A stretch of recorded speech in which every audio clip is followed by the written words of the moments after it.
একটু ধীরে সুস্থে খা, গলায় হাঁস ফুটে যাবে না। এরম করে একদম ভিন্ন স্টাইলে কারোর সামনে নারকেলি হাঁস ভুনা করে দিবা, হোটেল রেস্টুরেন্ট একদম ফেল। এই বছর খাবে আর মনে থাকবে সামনে শীত পর্যন্ত যে গত শীতে একজনের বাড়ি হাঁস খাইলাম, এখনো গালে লাগিয়ে রয়েছে। তা চামড়া সহ কাটে ধুয়ে পরিষ্কার করে নিছি 1.5 কেজি সাইজের একটা চীনা হাঁস। নিয়ে নিছি বড় সাইজের দারচিনি আর 2 বড় কালো এলাচ, 4-5টা দিলাম আবার ছোট সবুজ এলাচ, 3টে দিছি লবঙ্গ, আর হাফ চা চামচেরও কম কয়দানা আস্ত গোলমরিচ, 1 চা চামচের মতন জিরে। ফার্স্টে আগে কড়াইয়ের মধ্যে ঘপ ঘপ করে মেরে দেবো খানিকটা সয়াবিন তেল, ফেলাই দিলাম 2-3টে পেঁয়াজ কুচি দিচ্ছি। আবার বাইটে নেওয়ার পর যেন উঁচু উঁচু 1 টেবিল চামচের মতন হয় সেই পরিমাণ আদা কুচি আর রসুন কুচি। কিছুক্ষণ ভাইজে আদা রসুনের তো ফাইন একটা ঘেরান বের করে নিতে হবে না। যেই 50% ভাজা হয়েছে অমনি ঢেলে দেবো ওই শুকনো মশলা টুক। এগুলো আর বেশি সময় না, 2-1 মিনিট ভাইজে নিলেই হবে না। নামাই নিয়ে ব্লেন্ডারের মধ্যে আরো খানিকটা পানি ঢেলে দিয়ে একদম নিপিস করে বাইটে রেখে দিছি। এবার নিছি বেশ খানিকটা নারকেল কুড়া, উষ্ণ গরম পানি দিয়ে 2-3 বার চিপড়াই চিপড়াই দুধ বের করে নেব। নারকেলের দুধ দিয়ে কোনো কিছু রাঁধতে গেলে অবশ্যই কিন্তু এই কাজটা করে নিতে হয়। ওই কাঁচা দুধটারে জ্বালায় আবার খাটো করে অর্ধেক করে নিতে হবে, তাহলে ফাইন একটা ঘেরান হবে না, আবার একটু গাঢ় হয়ে আসবে না। মায়েরে দিছি এই অল্প 50 গ্রামের মতন তেল, হাঁসেরতে আবার তেল বেরোবে না।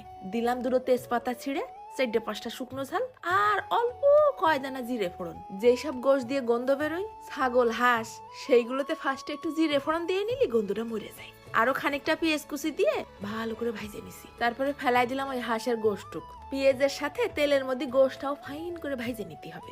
দিচ্ছি আবার 4-5টা কাঁচা ঝাল চিড়ে, খানিকটা নুন, একসাথে ভাজা হোক। ঢাইকে রাখি কিছুক্ষণ পানি বেরোনো পর্যন্ত। যেই হাঁসের থেকে এরকম গপ গপ করে পানি বেরোইছে, তখন আবার দিয়ে দিলাম 1 টেবিল চামচ খানিক ভইরে শুকনো ঝালের গুঁড়ো, হাফ চা চামচের মতন হলদির গুঁড়ো আর হাফ চা চামচের মতন ধইনের গুঁড়ো।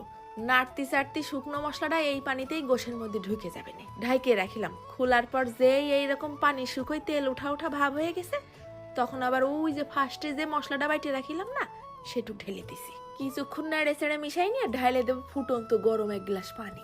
আবার ঢাইকে দেই গোশটা এবার সিদ্ধ হোক। নুন কম হলে খাওয়া যায়, একটু কম কম মনে হয়েছিল তাই আরো খানিকটা মেরে দিছি। 50% সিদ্ধ হয়ে যেই এরকম হাঁসটা ভুনা ভুনা ভাব হয়ে আইছে, তখনই ঢেলে দেবো ওই হাফ জ্বালানো নারকেল দুধ। তারপর মিডিয়াম আছে এই দুধটা শুকোয় ভুনা ভুনা তেল উঠা উঠা ভাব হয়ে গেলি হয়ে যাবে না সুস্বাদু নারকেলি হাঁস ভুনা। গোশের মধ্যে যে কি একটা বাসনা ছাড়িছে, দেখেই তো আর নিজেরে কন্ট্রোল করা যাচ্ছে না। চাইলের আটার রুটি দিয়ে খাও, চিতই পিঠে দিয়ে খাও, সিটে রুটি দিয়ে খাও, অথবা গরম ভাত, নয়তো খিচুড়ি পোলাও। এক গাল গালে তোলার পর মনে হবে না জীবনে এই জায়গায় অর্ধেকই সার্থক। আমি আজকে বাপু বিরাট শখ করে খেলাম বাসমতি চালের লম্বা ভাত দিয়ে। একটু মশলা দিয়েই ভাত খাওয়া যাবে 3 গ্রাম। ঝোলটা যে এত মজা, যেই না রান্না হাতে নিয়ে দিছি একটা কামড়।